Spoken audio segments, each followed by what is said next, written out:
Good afternoon and welcome to the National Press Club. My name is Jerry Zaremski and I'm the Washington Bureau Chief for the Buffalo News and President of the National Press Club. I'd like to welcome club members and their guests who are here today, along with our broadcast audience that's watching on C-SPAN. We're looking forward to today's speech, and afterwards I'll ask as many questions as time permits. Please hold your applause during the speech so that we have as much time for questions as possible.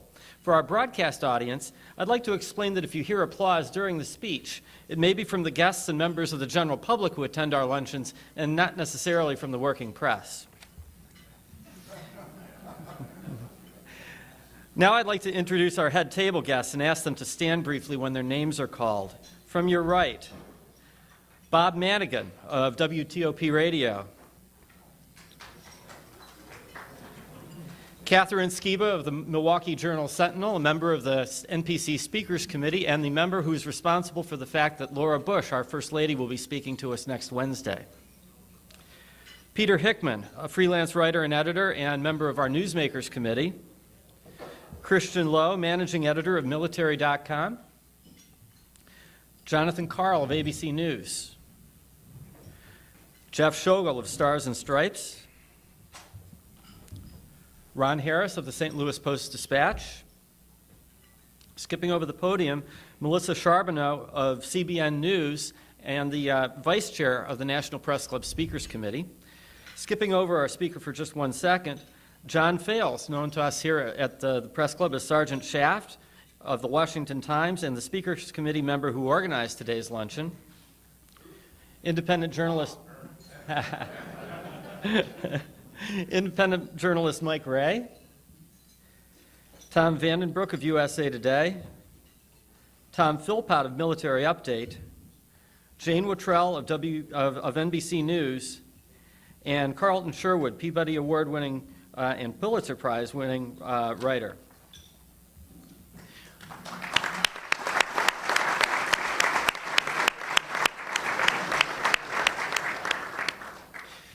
Our speaker today is General James T. Conway, the 34th Commandant of the United States Marine Corps. General Conway has won a breathtaking number of awards and medals in his 37-year military career, including the Defense Distinguished Service Medal, the Distinguished Service Medal, the Legion of Merit, the Defense Meritorious Service Medal, the Meritorious Service Medal with gold stars in lieu of second and third awards, Navy Commendation Medal, Navy Achievement Medal, and the Combat Action Ribbon. See, I told you it was breathtaking. Commissioned as an infantry officer in 1970, Conway quickly rose through the ranks to hold several important command assignments, including overseas postings in Southwest Asia and Lebanon. He later served as senior aide to the chairman of the Joint Chiefs of Staff and as president of the Marine Corps University at Quantico, Virginia. Most recently, he commanded the 1st Marine Expeditionary Force during 2 combat tours in Iraq, which means that he has intimate, firsthand knowledge about a war that's increasingly unpopular in Washington and across the nation. And while increasing numbers of lawmakers here in Washington are trying to find a way to end the war, Conway recently said he sees incremental progress in Iraq, where he sees the nation's credibility at stake. As the war wages a half a world away, General Conway is here today to tell us about the future of the Marine Corps. Please join me in welcoming General James T. Conway, Commandant of the U.S. Marine Corps, to the National Press Club.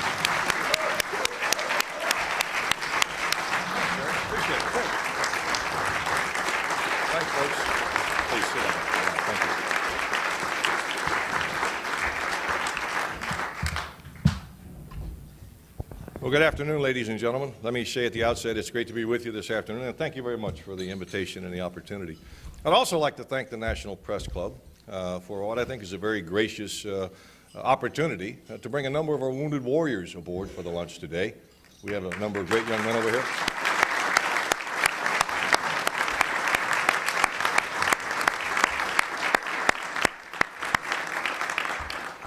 You know, I've been the Commandant now for about, I guess, 7 months. I will tell you, it's a job that takes a little bit of getting used to. There's a great, big, beautiful house down in Southeast at the barracks there that goes with it. And I'll admit to you that I've had some occasions over the last 7 or 8 months where I would have this cold streak shoot up my back, and I would say, I better get out of here before the Commandant comes home. But I've gotten accomplished, at least to the degree I'm comfortable with the job now, and there is less of that. I don't come from an academy background like some of my predecessors. I went to a small school in Missouri that still sweats accreditation once every 6 or 8 years.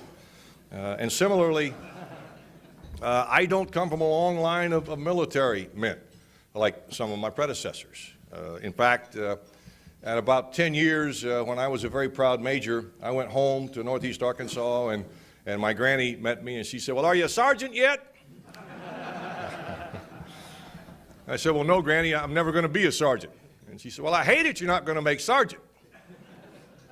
My Uncle Bob chimed in. He said, "Well, you know, if the Army's not going to promote you, they ought to let you out." I don't know where you go with that. This is my same Uncle Bob who spent 3 days in the United States Army. To hear him tell the story, on the first day at boot camp, they gave him a comb, and that afternoon they cut his hair off. On the second day, they gave him a toothbrush, and that afternoon the dentist pulled 7 of his teeth. The third day, they gave him a jock strap, and Uncle Bob went UA that night, and he never did go back. So that's the extent of my military background. Folks, it's a gross overstatement to say that I have a speech for you today. What I have is a collection of talking points, if you will, things that are sort of in my in-basket, things that I would like to talk with you about that are important to us as Marines that hopefully then might spawn questions for the second portion of the hour. And I consider that to be the most important session because I want to know what's on your mind. So without any further ado, let me just jump into it. And of course, the first and I think most important topic ought to be Iraq and what's taking place there. I'll speak to our section out in the Al-Anbar province and tell you that we are heartily encouraged by what we see.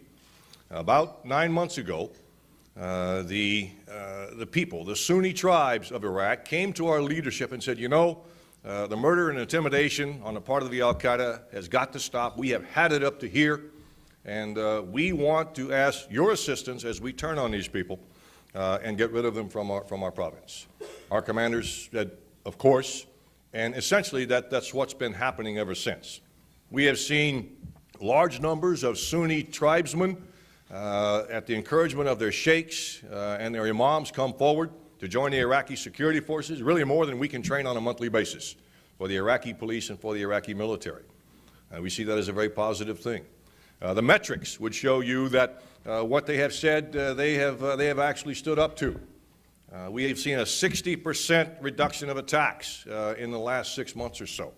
We've seen a 400% increase in terms of cache discoveries, and that's because there's a 150% increase in terms of the numbers of tips that we're getting from the local population. And those things are essential for you to be able to turn an insurgency. And oh yes, our combat casualties are down 14–15%, and we think it's going to get even better. Now, that's not to say the Al-Anbar is in a dangerous place. It is. We have casualties there every day. But our Marines are heartily encouraged by what they see with regard to the stabilization and the security efforts that are taking place in the region. The economics and the politics must follow. Right now, the politics are primarily provincial. The economics, we've got a number of international businessmen watching it closely. They realize that the early person who's willing to accept some risk will be better off than that person that waits for a perfect security environment. So we're encouraging that type of thing to do something about the unemployment rates that we see out that direction. So I would just say to you that it's a much better situation in the Al-Anbar at this point than we thought it would be when I was there last in late 2004. As you might imagine, as a result of that, the morale of the Marines and the sailors assigned is really very high. There's a recent incident with one of our battalions, the 2nd Battalion, 5th Marines, going back into Ramadi the second time. The first time there, they lost about 15 Marines, another 150 plus who had been wounded. The battalion commander sensed he was losing a good portion of his NCO leadership. And so he spoke to those young men. And he said, you know, the new men in the battalion could use your experience and your combat leadership. These folks debated it, but in the end, 200 NCOs decided to deploy yet again with the 2nd Battalion, 5th Marines. They're in Ramadi today, and they did so without promise of a single cent. So that's the types of great young Marines that we have out there. And that's an indication, I think, of the morale that exists out in those battalions. You probably have heard, switching subjects, you've probably heard some about the MRAP, the Mine-Resistant Ambush Protected Vehicle. We're excited about it. We're convinced, based on having watched the vehicle perform out in the Al Anbar, that it saves lives. We started out with an initial requirement of ultimately about 3,700 vehicles, about 90% of that intended to go into the theater. As we talked about it and sort of heightened the awareness on its success, we've seen the Secretary of Defense and others fall in behind us in full support of the effort. I will tell you, ladies and gentlemen, we have had tremendous support on the part of the Congress. They have allocated literally billions of dollars against the requirement. These are expensive vehicles. And the support from those ladies and gentlemen have just been fantastic, and we're very, very appreciative of that. Indeed.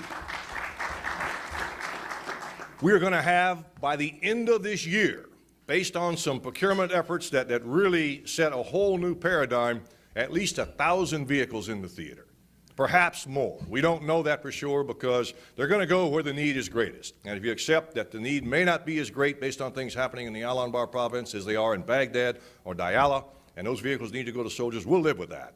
But the fact is, it's going to be a tremendous vehicle. It's not the panacea. They can still be destroyed. But we have yet to have a Marine killed riding in an MRAP in the Al Anbar province. Ladies and gentlemen, another great new capability is also going to go to the fight. It's called the MV-22 Osprey. It's been around for a long time.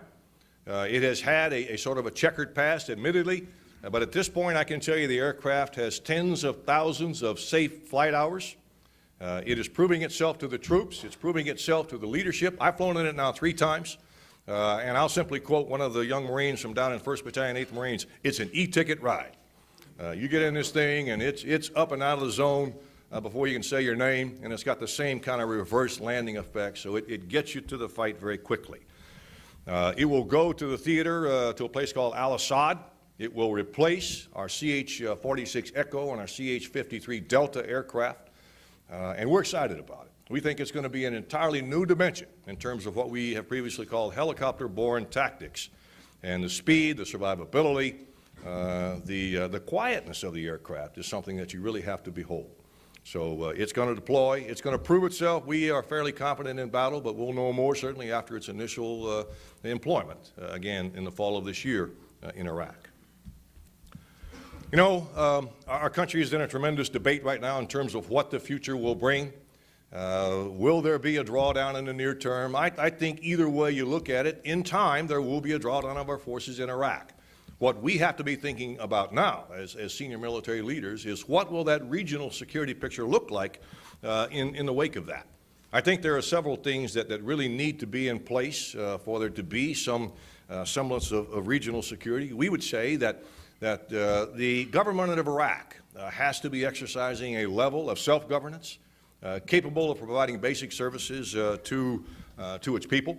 I think that we have to accept, the coalition forces have to accept that we destroyed the Iraqi army and that we need to provide them a period of internal security, security against the regional neighbors, if you will, for the country to continue to grow and prosper.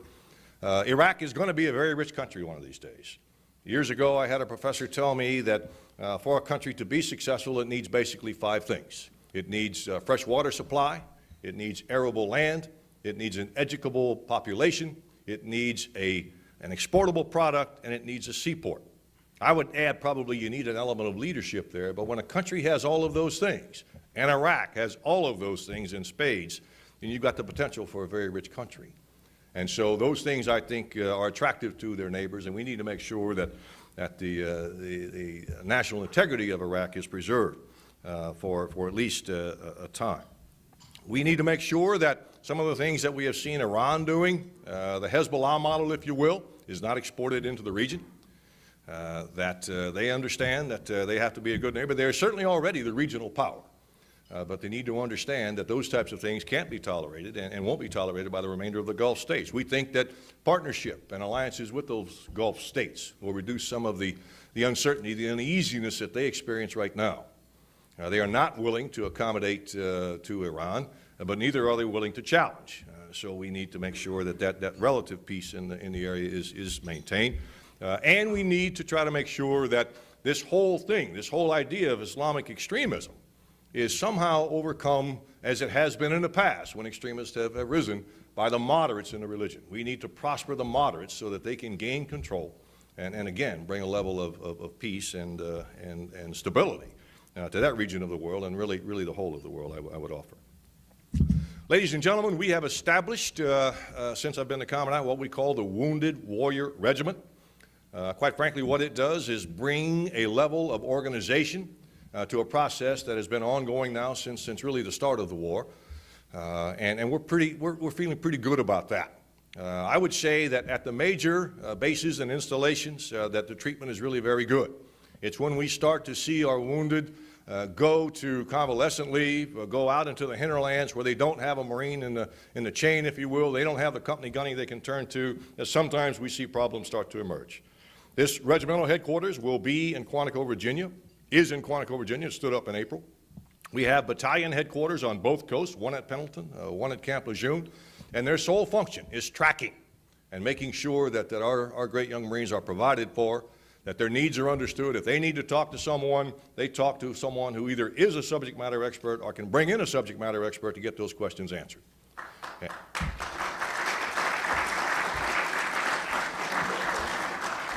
We're very pleased with what we're seeing. Quite frankly, the generosity, the largesse of this country is eye-watering. And I could cite you a dozen instances. The one that comes immediately to mind was just before the Super Bowl. I got an envelope that contained 50 tickets to the game in Miami from the owner of the Cleveland Browns.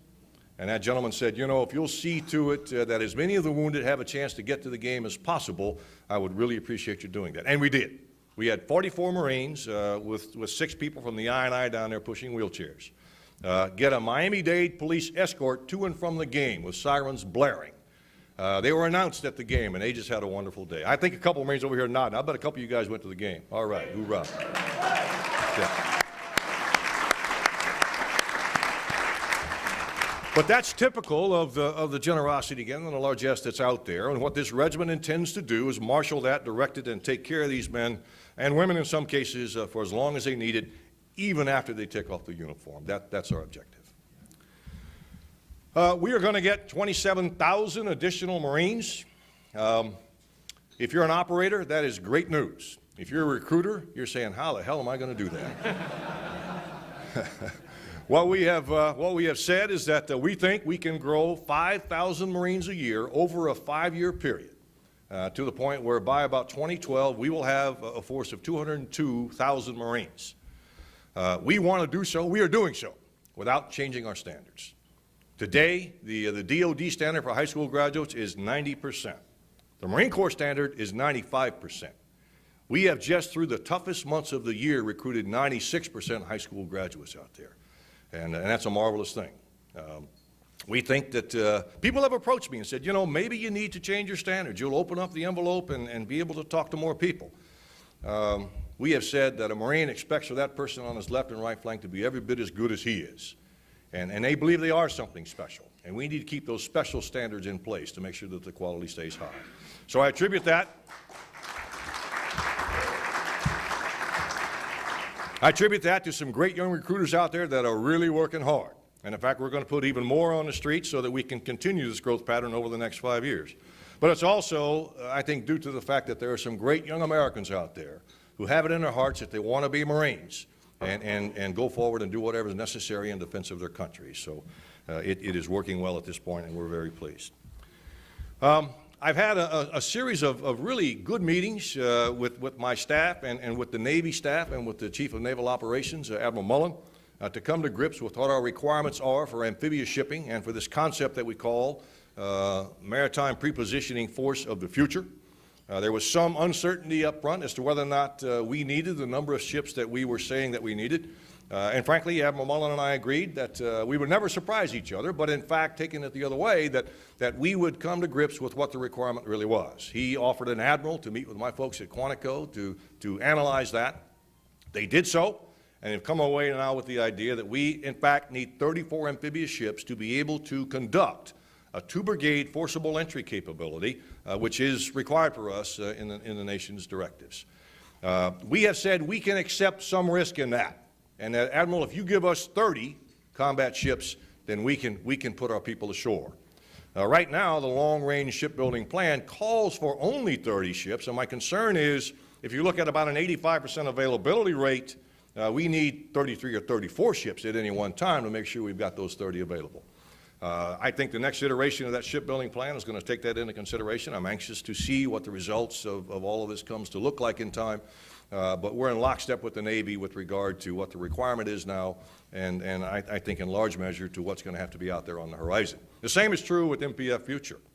That is essentially a maritime prepositioning capability that allows us to build a sea base and then operate from there. Historically, when we would go ashore, we would need a port and an airfield and be able to allow for follow-on forces. If we don't have to have that, if we can establish that at sea through connecting ships up and interconnecting other smaller ships that ferry us to and from the beach, and that's a tremendous capability, an asymmetric capability that no other nation has. And we're at the process right now, in the process of, again, coming together with the Navy to determine what those numbers need to look like, and again, how soon we can bring that capability online. Switching subjects rapidly, and I hope you're staying with me, folks. I apologize for sort of the staccato approach here, but our Corps has seen a number of incidents in the news. That's sort of atypical for us. We don't like it. It's much more comfortable to sit back and watch the other services kind of rotitionize, you know, with various events. But we're there now, and we're feeling the heat. And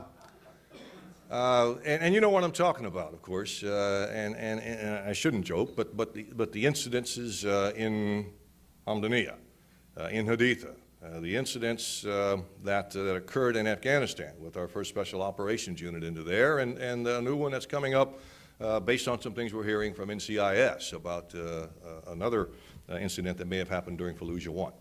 Well, I have to tell you, those things are right where they need to be. They're either under investigation or they're at trial, and I won't talk about that because I'm in that chain of command. What I will tell you, as the Commandant now, is that we have got to be concerned with the sheer number of incidents that are there.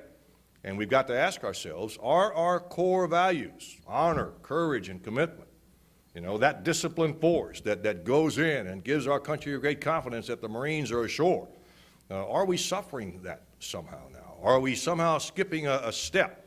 Are we trying to cut something short and having it come back and impact us? Those are the kinds of questions that I've asked my people, and those are the kinds of things that we're working on. And we're making adjustments even before we decide what's happened completely with regard to our values training. I think the hours are generally there. We just got to revitalize it. We've got to make sure the right people are teaching it. We've got to make sure that people understand it is important, not only in terms of how you conduct yourself on a battlefield, but also that's how you win a counterinsurgency. You don't abuse the population. You don't violate the ROE. You do the right kinds of things and win over that population and get those tips and turn them against the insurgents. So those are the things that we're emphasizing across a whole frontage of efforts, starting at boot camp, we're going all the way to the command environment that's established by the battalion commander. So those things are underway, and we feel fairly confident that we're going to reestablish ourselves and get past these series of incidents. One of the things that I established as a priority, or about 7 as I became the Commandant, was that we've got to be able to understand what the future requirements are and what that Marine Corps of the future needs to look like in order to be able to be effective. We said, what's the environment? What's going to be the involvement of the United States in that environment? What's going to be the role of the U.S. military in support of United States efforts? And what's then the role of the Marine Corps as a part of the DOD? And we've got people taking a close look at that. And the first thing we've asked them to do is to identify the environment. Now, this is sort of an interim, but I'll offer to you what they've offered to me. First of all, we believe in 2020, 2025, and I think to go beyond that is too much crystal balling. To go short of that, we can't influence programs. So we think that's just about the sweet spot out there if you're going to do some futures work. But we think there will be Islamic extremism still with us in 2020, 2025. It will still be a factor. We think that weapons of mass destruction will be even more prevalent at that point in time than they are now, and that our homeland will be potentially subject to an attack on even a greater percentage than we see today. We think by that time that other forms of energy will not yet be mature, and that oil will still be important, especially, of course, to the industrial nations of the world, and even increasingly to the developing nations of the world, against a pretty much a set supply. But what's interesting about their work is that they've said water at that point in time will start to become just about as important as oil. The world's population during the last century grew 300%. The demand for water in that same period grew 600%. And I don't need to tell you, ladies and gentlemen, nations must have water, must have fresh water. So we see that as a real driving feature out there in the next few decades. Demographics are important. My people have told me that literally the world as we know it now is going to change. If you look at the birth rates of the industrial nations, they are not a net positive necessarily, and yet if you look at the developing nations, you've got a youth bulge. And immigration is a major issue in a number of European countries in particular, and others as well. So I would say that that's a fair statement, that as we know and have grown up with our perceptions of the world, it is simply going to change in the next couple of decades. Last thing they tell me is that American power, business, technology, military, will still be leading in 2020, 2025, but not nearly on as large a scale as you see it today. That our importance in the world, our ability to be leading edge in so many of these types of things will have diminished in comparison to the others, and we're going to have to look at what that means to us as a nation and in terms of how we deal with the issues that come as a result of that. We think that there is plenty of work out there in the future for the Navy Marine Corps team, and I would add, interestingly, the Coast Guard. We have started to come together with a maritime strategy to look at how we play in that world of the future. And I'll talk with you just briefly about that strategy. First of all, we think that there's a lot of water in that map of the arc of instability. So there's a lot of opportunity for employment. It doesn't have to be ashore. In fact, it may be preferable if it's not ashore, which highlights the importance of sea basing. We think that we're going to have a clear and present defense of the homeland to make sure that these potential for attacks are indeed deterred. We see the need to partner with other nations and their navies. The 1,000-ship Navy is a concept that's been talked about by the CNO in order to be able to keep open the sea lines of communication and expand influence to attempt to counter what still may be Islamic extremism at that point. We see small groups of Marines embarked aboard ship having tremendous impact on the continent of Africa and other locations. Right now we have larger units going out, but the idea that a combatant commander could say, I need a company of engineers and a squad of Marines to secure them, that kind of package could be literally ordered up and deployed for a period of time if that's what he truly needs. So we look at that as being innovative and very welcome. And I'll mention sea basing again as sort of the center core of this whole thought process for what we have out in the future.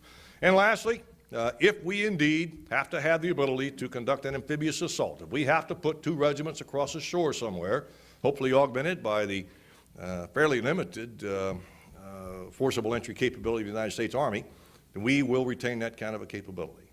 And I think, again, that it's required, and we certainly owe that to the nation. Ladies and gentlemen, that's the list. Ran through it pretty quickly, but that just means it saves us time for discussion and Q&A. I would say something to the Marines in the audience present here today. I owe you an explanation. About 10 years ago, a group of us got together, and we sat around a table, mainly old guys with silver hair, and we said, you know, we're a little concerned that this up-and-coming generation has what it takes. They're spending a lot of time on the joystick. You know, some of them are a little overweight. Not as much outside, not as much organized athletics as maybe, you know, our generation did. We weren't sure that they would be good Marines or good soldiers. Time has proven that we could not have been more wrong. I will tell you, having watched these kids in combat, their courage is unbelievable. Their sense of self-sacrifice, their sense of team play is just where you want it to be. Ladies and gentlemen, this is a great generation. And our Marine Corps, indeed our country, is going to be in great shape as these young men and women reach levels of maturity in the years to come. Thank you very much. That's weighing in. Thank you. Okay, we have a lot of questions, a handful about the future of the Marine Corps and a lot about Iraq. So why don't we start with this? If you could just go into a little bit more detail about the issue of recruiting, how it's looking right now, and how things may have to change as you try to expand the Marine Corps. Okay. As a culture, the Marine Corps doesn't put a lot of money towards bonuses for people who come in. We'd much rather save that money and put it against proven performance after a Marine has served a tour of duty and they're about to make another important decision in life. So you'll see that our entry bonuses are pretty low, our retention bonuses are really pretty high, and we think that keeps us the quality force. Our recruiters have told me, you know, others out there may be offering as much as a college education, $40,000, but if you give me that dress blue uniform, we'll compete with that. Because of the kinds of people, again, that we're looking for out there. Ours is almost exclusively, as you can imagine based on the figures I gave you, a high school market. I mentioned the toughest months of the year are February, March, April, and May because you're that far away from a high school graduation period. But again, we have done quite well during that period, made our quotas every month. June and July with the graduation of the high schools allows us the opportunity to start looking at the rising juniors for the next year. So we are encouraged by what we see, and we have every belief that it's going to continue. One guest says, I'm impressed to see female Marines with us today. Tell us about their recent achievements, especially in Iraq, and also how does a woman succeed in such a male culture? Skipper, you want to talk? Let me start off by saying that we haven't changed a thing about the way we do business. Our women at boot camp go to their same location, but a separate boot camp, same kinds of requirements, but they have female leadership. We have not changed that. We don't intend to change that. We think it works beautifully for us. Women still are not participating in combat arms MOSs. Certain MOSs are restricted to females. But let me tell you, ladies and gentlemen, that's a 360-degree war taking place in Iraq and Afghanistan. And we've had lots of women in close contact with the enemy, even in their non-combat MOSs, and they have, by and large, done quite well. And we're very pleased with it, and we continue to put them into the units and send them forward with the expectation they'll do a great job. I'll give you one little anecdote. I know you got a dozen questions there, but we lost three female Marines in Fallujah here, I guess in '05, who were helping us to search females, Iraqi females, as they entered our entry control points. A suicide bomber hit their truck on the way home that night. 3 were killed and a number were horribly burned. The next day, the G3 of the organization, a colonel named Chase, had a young lady knock on his door. She said, sir, can I speak to you? And he said, I'm kind of busy right now. Can you please come back? And she said, we would like to say something to you, which caught his attention. He stepped outside his office, and there were 10 women Marines there who said, sir, we know that's an important function, and we're volunteering to go do it. Yeah.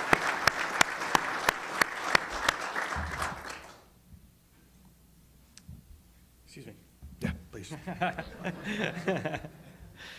You once commanded an anti-tank unit. However, the Marines haven't confronted many tanks lately. Is the Corps fully capable of fighting a different kind of enemy these days? Yeah, that's a great question, and it's one of my concerns. It's one of the reasons that we wanted to grow the force some 27,000 additional Marines. Right now, our deployment ratios, I think everybody knows, is that we're deployed for 7 months. Ideally, we're home for about 7 months, but that doesn't apply to all of our units. We are, in that 7 months that we're home, training hard to go back to a counterinsurgency environment.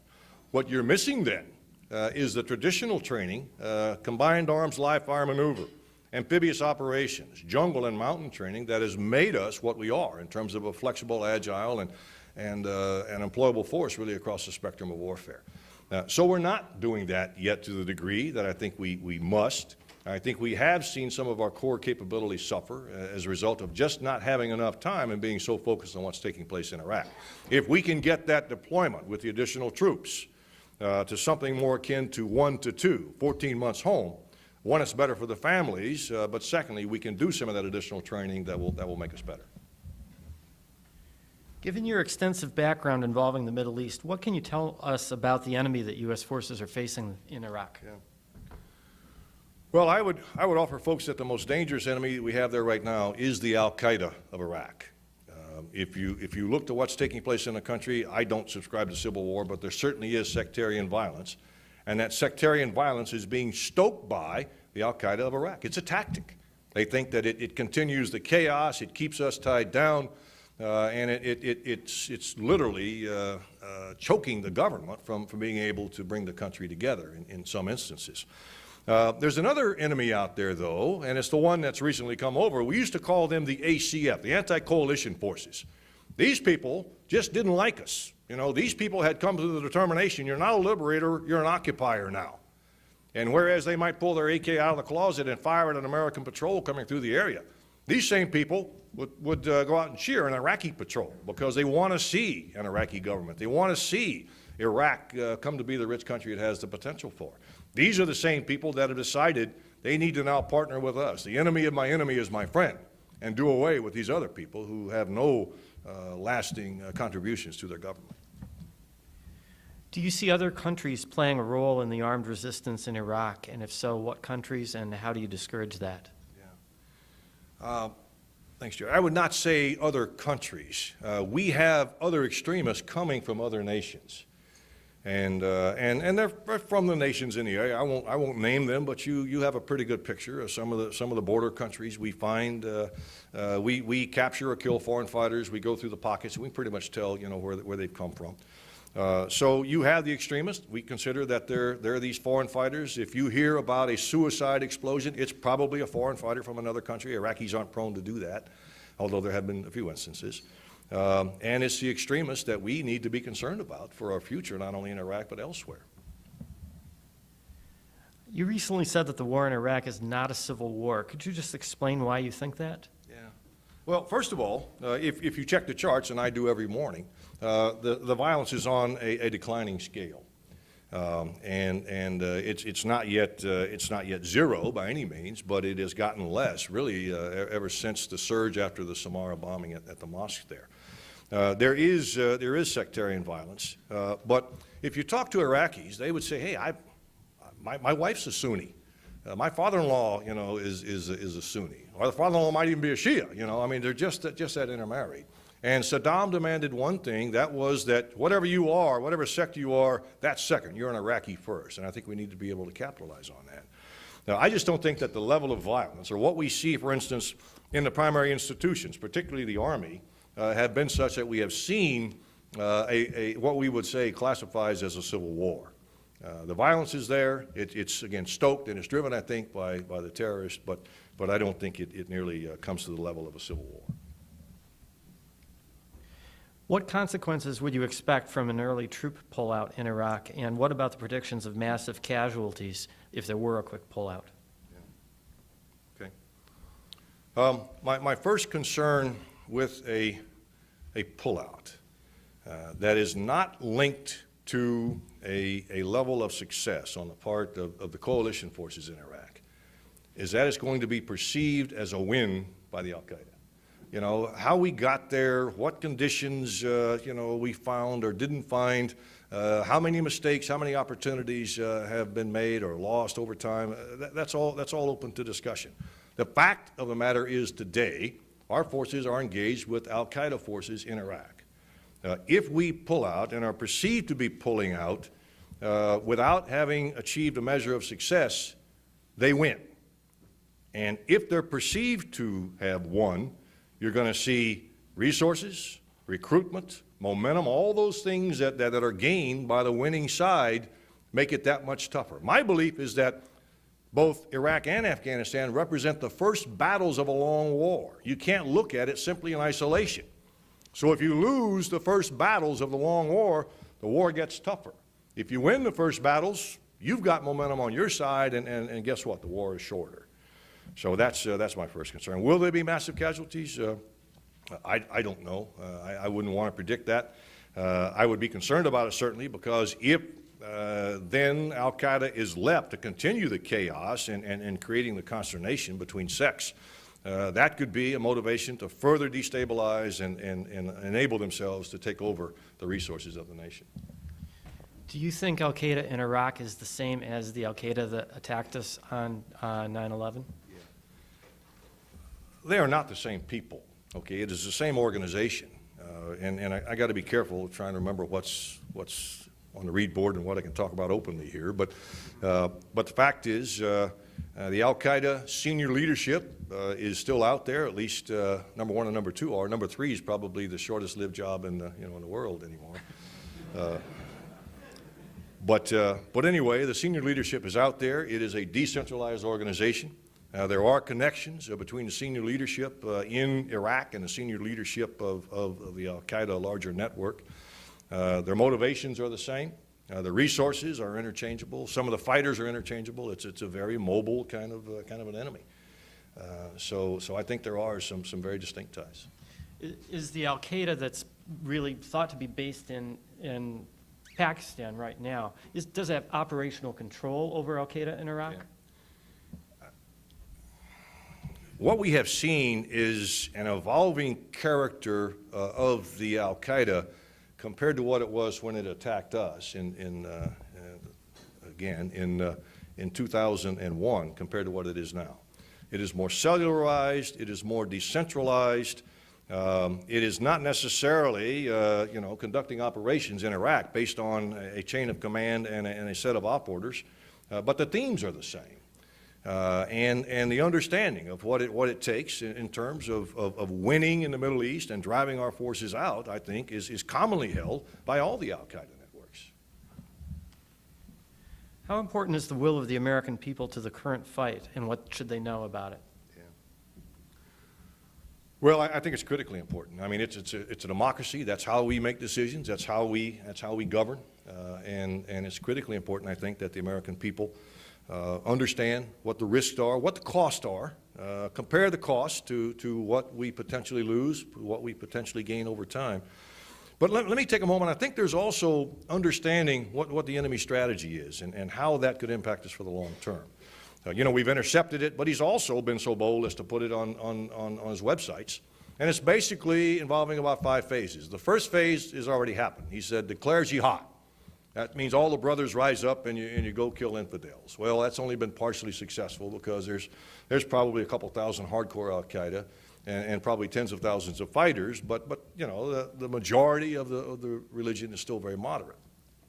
The second phase is to exorcise all Western presence out of what they call the old caliphate, read the Middle East. I think that's the phase we're in now, and he's working hard to do that. And you can argue that, based on the discussion we're having in our country, he may be more on plan than we are.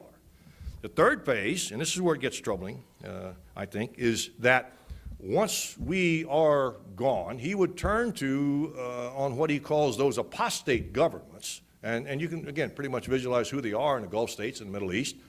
And he would look to take them down. He would look to destroy them. At the same time, he's looking to seize control of the Middle East oil supply, either by destruction of the refineries or, if he can capture them intact, by controlling the prices. And if you think gas is high now, feature $200-300 a barrel with that 30% flow coming out of the Gulf ports. At that time, he is continuing to strike. He's trying to generate terrorist attacks in the West and in our country. He knows he can't defeat us in a fair fight on the battlefield, but he thinks he can bring our economy to its knees. And he can defeat our country through its inability to deploy forces to react to the situation I'm describing. The next phase is that when he's powerful enough, he destroys Israel, wipes it off the map as the nation that it is. Again, all the time he's launching these attacks, terrorist attacks, if you will, throughout the world. And he says his plan is a 100-year plan. And 100 years from now, we will all be subject to his laws and his religion, because he thinks that's the kind of momentum that he can gain from this bringing Western nations and other nations that would resist him to heel. By the way, if you listen, if you listen closely, I mentioned at least 2 vital national objectives in that enemy strategy, things that are important to us.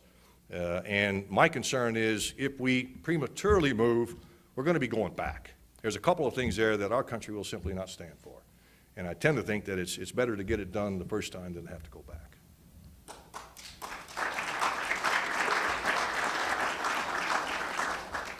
Retired Marine Lieutenant General Paul Van Riper was recently quoted in Business Week as saying that the Pentagon must put more focus on urban guerrilla fighting. The direct quote was, "We don't understand insurgencies and we don't know how to counter them." Do you agree? I partially agree. I think that we need to spend more time doing it, and that was directed to all the services really by what's called a quadrennial defense review of this last year. It told us to look at, stay balanced, but provide more focus towards this counterinsurgency type of environment, and we're doing that. I think no insurgency is the same as the one before or the dozens that you read about, but they all have very similar characteristics, and we know what those characteristics are, and we know how to go about taking them down.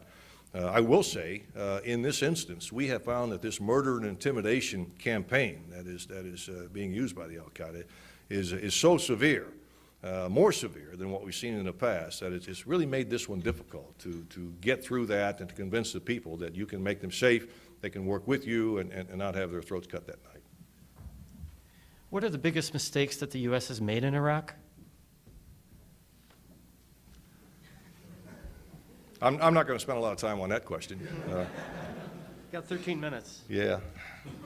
The one thing that I would simply say my mistake is that I didn't push harder to keep the Iraqi army intact and brought back as a force that could have helped us, both with regard to the forces necessary to control the country. The Army was also the most respected institution in the country, in spite of some of the things that they had done under Saddam. I'm just fairly confident that we could have identified the people with the blood on their hands, used that very respected institution to a great advantage in the country at a very critical time. You've called the MRAPs your #1 unfulfilled war-fighting requirement. By some reports, the vehicles could have saved the lives of up to 700 U.S. troops hit by roadside bombs. Why has it taken so long for the Pentagon to get MRAPs pushed through to the troops in Iraq? Okay. I'm glad you asked that question. Because I think that some of our 20/20 hindsight suffers from a little bit of blurriness on the facts of the matter at the time. That comment has hinged on an urgent needs statement that was processed by a former deputy commander of mine, a great officer named Major General Denny Halick, in February of 2005. And what's been alleged is that, had we acted on it then, we would have saved those numbers of lives and the MRAP would be fully functional and in the theater. In fact, and I've got a letter here from Denny Halick that some of you have already, others can have it if you'd like to take a look. In fact, what Denny Halick was asking for in that urgent needs statement was that kind of a capability, not that family of vehicles. He wanted a vehicle that gave him an ambush and mine-protected kind of capability. If you look at the threat that we were facing in Iraq in 2005, it was essentially an IED striking the sides of our vehicles. We had gone through various evolutions of armor, but the one that we had arrived at up until that point was what we call the MAC 2 kit, which gave us pretty good protection against side armor. It was a bolt-on, though, and it didn't protect the wheel wells. It did not protect the underneath. The Army had a number of these up-armored Humvees, 1114s. It was welded seams all around. It gave you better underbody protection, and we thought that was probably a pretty good vehicle. And that was what Denny was asking for, in fact, when he processed that urgent needs statement. In 2005, through the month of September of that year, we had 10, a total of 10, that's about one a month, underbody attacks. Now, about September, I think in reaction to us bringing on more of these up-armored Humvees, we started to see more underbody attacks. It was an average of about 10 a month for the remaining months of 05. In January of 06, it was 16, and by the end of that year, it was 120. The other thing is that when Denny Halick submitted his UNS, his urgent needs statement, in February of that year, there were 3 or 4 MRAPs available to him to even look at in the Al-Anbar. And we were having pretty serious maintenance issues with them. A lot of them weren't running because the parts resupply was not yet right. So it took us time to get additional vehicles in. It took us time to observe the effects of the vehicle against the underbody attacks in particular, to make the determination that with whatever it was, 200-300 attacks and nobody killed, this isn't necessarily just an engineer vehicle or just an EOD vehicle. It's not necessarily just a niche vehicle. It can save lives. And the Marine Corps has pressed hard, has been the leading agent, I think, in trying to get those vehicles into theater to help our young kids accomplish the mission and come home safe. How will the Marine Corps ensure that Marines are not at increased risk for traumatic brain injury and post-traumatic stress syndrome through their multiple deployments? Well, there's a number of ways. One, you know, the TBI is separate from the PTSD, and you help with the TBI with vehicles like MRAP, you know, vehicles that have suspension seats and that are heavy and can sustain blast and that type of thing. With regard to the PTSD, we are doing a lot. I mean, if you're a young Marine going on deployment these days, you'll undergo 4 screenings for PTSD before and after you deploy. We are working with the leadership to say, hey, there should be no stigma here associated with the fact that a person has got PTSD. In fact, a Marine suffering from PTSD has normally been pretty close to the fight, okay? And we need to honor those people and help them out as much as we can. My guidance says that if we've got an injury of the brain, that's as important as an injury of an extremity. We've got to get this person right and get them back in battery and do what we can for them. Interestingly, I just got back from a swing talking to the families, both down in Carolina and also out in California. Our families are pretty comfortable with the screening and the effort now to identify the troops. What we're starting to see, our families are very proud, but they're also a little tired. What we're starting to see in the families is a concern for the children, and in some cases a concern for the spouse. Not that they have PTSD, but that they need some of the same counseling in order to help them stay straight as well. You were recently quoted as saying the following: "There's a level of negativism in our press today that our young troops find a bit concerning. I've talked to very few troops who have come back from theater who haven't had to go through about a 2-week transition of saying, that's not what I saw taking place, but that's what the country is being shown every day. What stories should we be telling that we're not telling?" Well, what I ask for when I talk to editors is simply balance. Okay, now I'll be the first to say there's nobody over at National Airport reporting safe landings. Okay, I know that doesn't make news. But if you look at the preponderance of the stories, I think, the preponderance will tend to tell a negative tale. And there are a lot of good things happening that these people have seen and these people have seen on deployments that deserve being told as well. I think that the Fourth Estate owes our nation an accurate picture so that we can make national decisions. That's a responsibility. It's not an option. And I just think that you know, when the balance tends to be negative, that's the takeaway that our people have over time. And I would simply ask for, you know, some of the positive as well as the negative being shown so that our countrymen, our great democracy, can make the right kinds of decisions.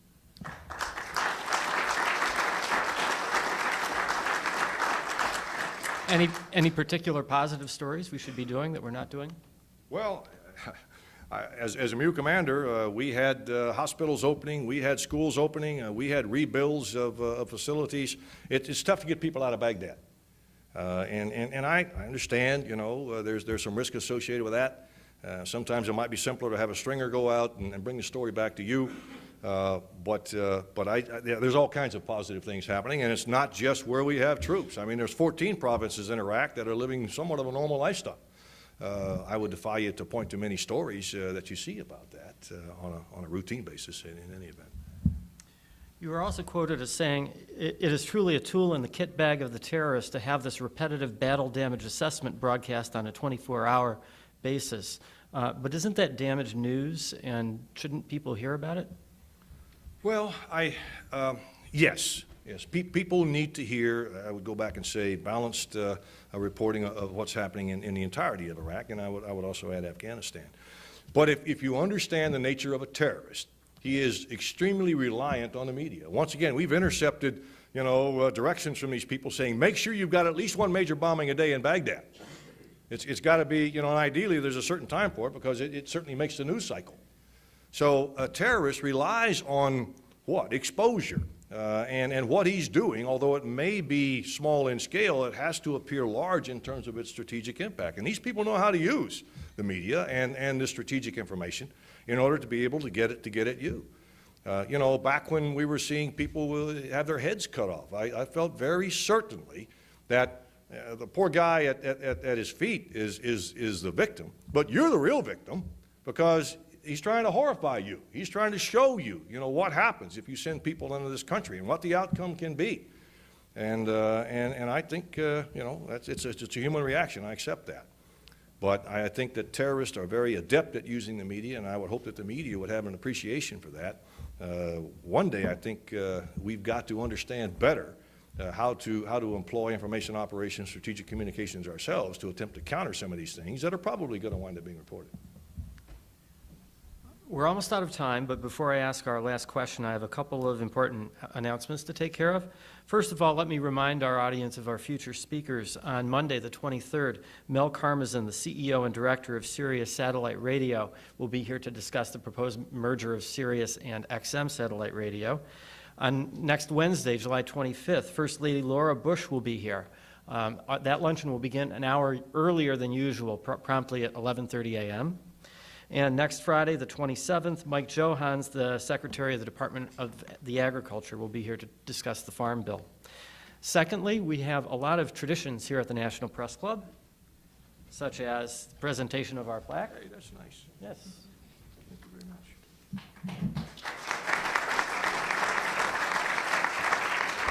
And the coveted National Press Club mug. Thank you very much. Sure.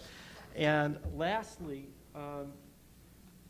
just wanted to ask, if you were talking to high school seniors, what would you want to tell them about Marine Corps service, boys or girls? First of all, I'd tell them, stay in school, okay, and your time will come, perhaps. I was just out yesterday, in fact, talking to the National Naval Officers Association, and what we find is that when people join our Corps, they tend to like it, maybe even like it more than they thought they would. They tend to stay more often than you know, we anticipate or than they might even anticipate. The numbers of married Marines is much increased over what it used to be, and I think it exceeds the national rate. The numbers of families staying together exceed the national average. So it's not a bad lifestyle. There certainly are some fairly Spartan conditions that, as a Marine in particular, you're going to have to learn to live with. But that's sort of who we are, and that's what we do. But I would certainly defer to those young Marines in the audience here, but I would also tell them that after they have served, whatever they do, whether they decide to stay or go, that their citizenship is paid in full, and that they are the warrior class. They have served their nation valiantly. The nation is thankful for their service, and wherever they go, they should go in with their head held high because they were once Marines. Thank you.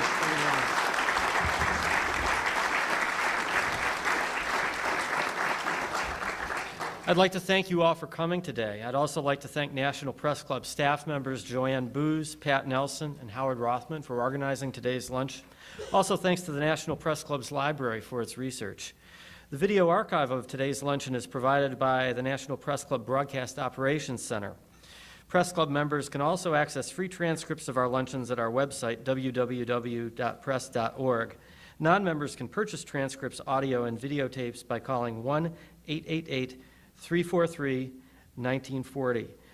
One last note, our general manager of 15 years, John Bloom, is retiring and moving on. He's actually leaving. This is really his last full-time day. And I just wanted to have a full round of applause for John Bloom.